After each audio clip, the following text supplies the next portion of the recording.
সকলকে জয় যিশু। Bible teachings চ্যানেলে আপনাদের স্বাগত। বর্তমান জীবনে বা বর্তমান সমাজে অন্যতম একটা প্রচলিত বিষয় হচ্ছে যে খারাপ ভাষা ব্যবহার করা। এটা আমরা সমস্ত জায়গাতেই দেখতে পাই। বর্তমান ফেসবুক হোক কি ইউটিউব হোক কি এখন গানের মধ্যে দিয়ে হোক কি যে কোনোভাবে এই বিষয়টা কিন্তু প্রচুর পরিমাণে প্রচলিত যে মানুষ কিন্তু খারাপ ভাষা প্রয়োগ করতে অত্যন্ত পছন্দ করে। একটুখানি রাগ হলে বা একটুখানি বিরক্ত হলে বা কোনো কিছু পছন্দ না হলে যে কোনো কারণে হাসি ঠাট্টার মধ্য দিয়ে মজার মধ্যে দিয়ে এই বিষয়টা করা কিন্তু বর্তমানে বলা যায় যে সমাজে একটা অন্যরকম আধুনিকতার বিষয় হিসাবে গড়ে উঠেছে। যে এই বিষয়টা করলেই অর্থাৎ আমরা যদি কথাবার্তার ভিতরে বিভিন্ন সময় খারাপ ভাষা ব্যবহার করি তাহলেই তাদেরকে ধরা হয় তারা আধুনিক, তারা কুল, তারা মডার্ন, এবং যারা এই বিষয়টা করতে চায় না, যারা এই বিষয় থেকে দূরে থাকতে চায় তাদেরকে বলা হতে পারে তারা একটু বেশি সাধু, তারা বেশি ধার্মিক হয়ে পড়েছে, বেশি ঈশ্বর ভক্ত হয়ে পড়েছে। এইভাবে তাদের কিন্তু ব্যঙ্গও করা হয়। এটা বর্তমান সমাজের পরিস্থিতি, যেটা কিন্তু খুবই দুঃখজনক। আমরা কিন্তু প্রত্যেকের হৃদয়ের গভীরে বুঝি যে এরকম কথা উচ্চারণ করা বা কোনো একটা মানুষের শরীরকে বা কোনো মহিলার বা পুরুষের শরীরের কোনো অঙ্গ নিয়ে বিকৃত বিকৃত মন্তব্য করা বা নোংরা নোংরা ভাষায় কোনো কিছু বলা, এগুলো কিন্তু উচিত না। এটা আমরা প্রত্যেকেই বুঝি, কিন্তু আমরা এটা করি। এটা মানব সমাজের ভিতরে আছে, প্রচুর পরিমাণে আছে। একদম কম বয়স্ক থেকে একদম বেশি বয়স্ক সমস্ত মানুষের ভিতরেই কিন্তু এটা প্রচুর পরিমাণে লক্ষণীয়, এবং বাইবেল আমাদের শিক্ষা দেয় যে ঈশ্বর কিন্তু এই বিষয়টা একদম পছন্দ করেন না। তিনি একদমই এই বিষয়টা পছন্দ করেন না, যেটা আমরা পাই ইফেসীয় 4 অধ্যায়, যেখানে স্পষ্ট করে লেখা আছে যে তোমাদের মুখ থেকে কোনো রকম কদালাপ বাহির না হোক। অর্থাৎ খারাপ আলাপ, এমন কোনো কথাবার্তা, এমন কোনো শব্দ উচ্চারণ যেটা সঠিক না, এমন কোনো কদালাপ তোমাদের মুখ থেকে বের না হোক। এছাড়া ইফেসীয় 4 অধ্যায়েই লেখা আছে যে কোনো রকম কটু বাক্য, ক্রোধ, রোষ, কলহ এরকম কোনো কিছুই বিশ্বাসীদের জীবনে থাকা উচিত না।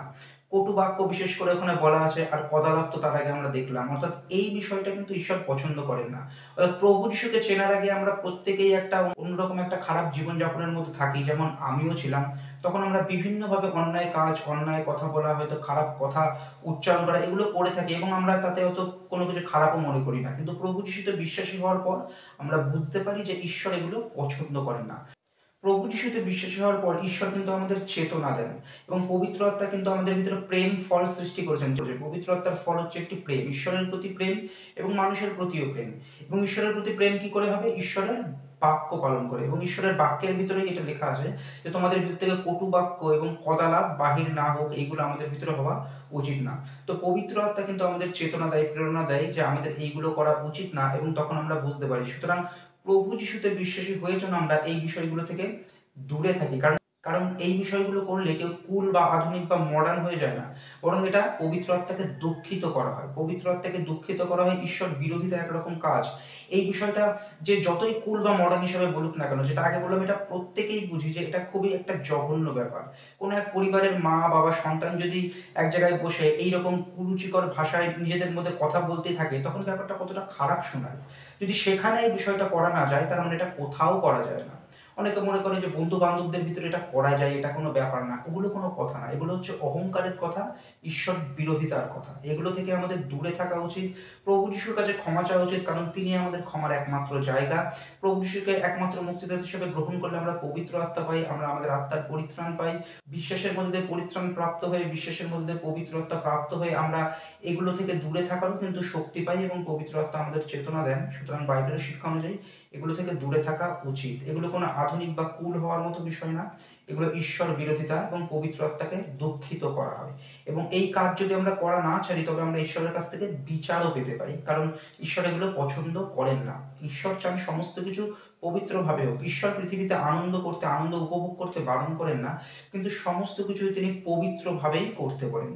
সমস্ত বিষয় ঈশ্বরেরই সৃষ্টি। এই পৃথিবীতে যে সমস্ত বিষয় আমরা আনন্দ উপভোগ করি, সেটা গান বাজনা হোক, খাবার দাবার হোক কি ঘুরতে যাওয়া হোক, এগুলো ঈশ্বরেরই সৃষ্টি, এবং ঈশ্বর চান এই জিনিসগুলোকে পবিত্রভাবে উপভোগ করা হোক। যা যা তিনি আমাদের উপভোগ করার জন্য দিয়েছেন, সমস্ত কিছু পবিত্রভাবেই আমাদের করা উচিত। সকলের সাথে সম্পর্ক বজায় রাখা হোক কি বিভিন্ন বিষয় করা হোক, সমস্ত কিছু পবিত্রভাবে, কারণ এগুলো ঈশ্বরের সৃষ্টি। আর এগুলো যদি আমরা না করতে চাই, তবে তার ক্রোধের, তার বিচারের সম্মুখীন আমরা হব, এবং আমরা হইও।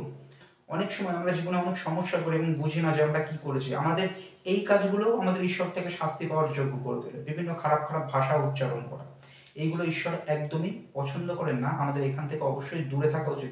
প্রভু যিশুতে বিশ্বাসী হিসাবে তো আমাদের অবশ্যই এখান থেকে দূরে থাকা উচিত।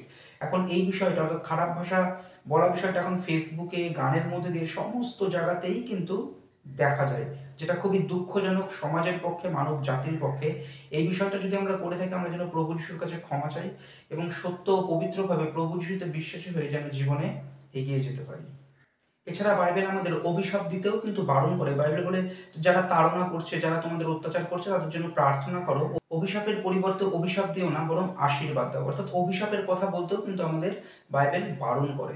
যেমন বাইবেলে লেখা আছে, যে মুখ দিয়ে তুমি প্রভুর প্রশংসা করছো সেই মুখ দিয়ে আবার অভিশাপের কথা বার না হোক। কিন্তু এবার কেউ যদি আপনাকে অভিশাপ দেয়, সেই বিষয়ে আপনার কিভাবে ভাবা উচিত? প্রথমত, অকারণ দেওয়া অভিশাপ বাইবেলে লেখা আছে সেটা কোনো কাজের না। এবং প্রভুতে এক বিশ্বাসী ব্যক্তি যদি অন্য কাউকে অভিশাপ দেয়, তো আমি মনে করি বাইবেল যেটা শিক্ষা দেয় যে কাউকে অভিশাপ দিও না, সুতরাং প্রভুতে বিশ্বাসী ব্যক্তি অন্যকে অভিশাপ দেওয়া তার উচিত না। যদি আমরা মনে করি সত্যি আমি কারোর বিরুদ্ধে কোনো খারাপ কাজ করেছি, সে তার জন্য আমাকে অভিশাপ দিয়েছে, তো সেই খারাপ কাজের জন্য আমরা সেই ব্যক্তির কাছে ক্ষমা চাই, ঈশ্বরের কাছে যেন ক্ষমা চাই। ঈশ্বর আমাদের ক্ষমা প্রদান করতে পারেন। এবং আপনার যদি মনে হয় একজন প্রভুতে খুব বিশ্বাসী ব্যক্তি সে কোনো এক ব্যক্তিকে অভিশাপ দিয়েছে, তো সে আমার মনে হয় বাইবেল অনুযায়ী ভুল কাজ করেছে। কারণ বাইবেল কি বলে, যে তাড়না করছে, সে যে কষ্ট দিচ্ছে তাকেও অভিশাপ দিও না। তাহলে সে প্রভুতে বিশ্বাসী হয়ে কিভাবে অন্য কাউকে অভিশাপ দেয়? এবং আপনি যদি কারোর মুখে শোনেন যে আপনাকে সে অভিশাপ দিচ্ছে, তবে যদি আপনার মনে হয় যে আপনি হ্যাঁ সত্যিই কোনো ভুল কাজ করেছেন, আপনি ঈশ্বরের কাছে ক্ষমা চান, সেই ব্যক্তির কাছে ক্ষমা চান। এবং সে ব্যক্তি যদি অভিশাপ দিয়ে থাকে, তো তাকে বাইবেলের বাক্য বলার চেষ্টা করুন যে এমন কথা বলা উচিত না। ঈশ্বর প্রতিফলদাতা, ঈশ্বর প্রতিফল দেবেন। কারোর উপরে সে যেমন করেছে আমি তেমন প্রতিফল তার উপরে দেব, এটা বাইবেল করতে বারণ করে। বা কাউকে অভিশাপ দেওয়া, এটা বাইবেল করতে বারণ করে। এবং কেউ যদি অকারণে অভিশাপ দেয়, তাহলে তো সেটা নিয়ে কোনো ভয় পাওয়া উচিতই না। তাতে তাতে কিছুই যায় আসে না, তাতে কারোর কিছু হবেও না। যে সকল ব্যক্তি এখনো যীশু খ্রিস্টকে মুক্তিদাতা হিসেবে গ্রহণ করেনি, সেসব ব্যক্তি যদি আপনাকে অভিশাপ দেয়, তাতেও কোনো ভয় পাওয়ার কোনো প্রয়োজন নেই। আপনি প্রভুতে স্থির থাকুন, আপনি প্রভুতে সঠিক থাকুন। কে আপনাকে অভিশাপ দিচ্ছে কি দিচ্ছে না, তাতে কিছু কিন্তু যায় আসে না। কারণ প্রভু যীশু বা স্বয়ং ঈশ্বর, ইহোবা ঈশ্বর, একমাত্র সত্যময় ঈশ্বর আপনাকে রক্ষা করতে সমর্থ। অর্থাৎ এই বিষয়ে আমাদের ভাবারই কোনো দরকার নেই। সুতরাং আমরা মুখ থেকে কদালাপ, কটু বাক্য, খারাপ ভাষা, গালাগাল দেওয়া, এগুলো আমাদের করা উচিত না। এবং অভিশাপও কিন্তু আমাদের মুখ থেকে বার হওয়া উচিত না। এটাই আমাদের বাইবেল শিক্ষা দেয়।